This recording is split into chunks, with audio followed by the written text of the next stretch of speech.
நடந்துக்கிட்டே தூங்குறான். தூக்கத்தில் அவனுக்கு அவங்க அம்மாவோட ஞாபகமும் அப்புறம் அவன் எதுக்கு இந்த கேம் தான் அப்படின்னு நினச்சி பார்க்குறான். பீட்டர் தான் அவனை எழுப்பி விட்டுறான். ஹீரோவும் ஸ்லோவாக்குறாரு. சோல்ஜர்ஸ் 2 டைம் வார்னிங் பண்ணிட்டாங்க. அவனும் பயத்தில் வேகமாக நடக்கிறான். இதை இன்னும் மோசமாக்கி மலை மேடு மாதிரி இருக்கிற ஒரு பகுதி வருது. அதில் நம்ம ஹீரோவால் சுத்தமாக நடக்கவே முடியல. பீட்டர் தான் ஹெல்ப் பண்ணி கூட்டிகிட்டு போகிறான். அதில் நிறைய பேர் கீழே விழுந்து அவங்களையும் ஷூட் பண்ணி கொலை பண்ணுறாங்க. அப்படியே மார்னிங் ஆயிடுச்சு. ஒரு 65 கிலோமீட்டர் கிராஸ் பண்ணிட்டாங்க. அந்த கண்ணாடி போட்ட ரைட்டர் இருந்தால அவன் கால் ஒரு சைடில் திரும்பி போயிருக்கு. நடந்து ஒரு கட்டத்தில் அவனால் முடியல. அவனும் கையை தூக்கிட்டு கீழே படுத்துக்கிறான். அவனையும் ஷூட் பண்ணிடுறாங்க.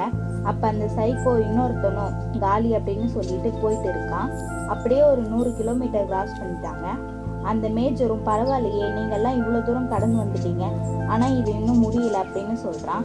இதெல்லாம் பார்த்து அதில் ஒருத்தவன் கடைக்குள்ளே ஓடி போய் தப்பிக்கலான்னு ஓடுறான். கடைக்கு கிட்ட ஓடுறப்பவே அவனை ஒரு சோல்ஜர்ஸ் வந்து கொலை பண்ணிடுறாங்க.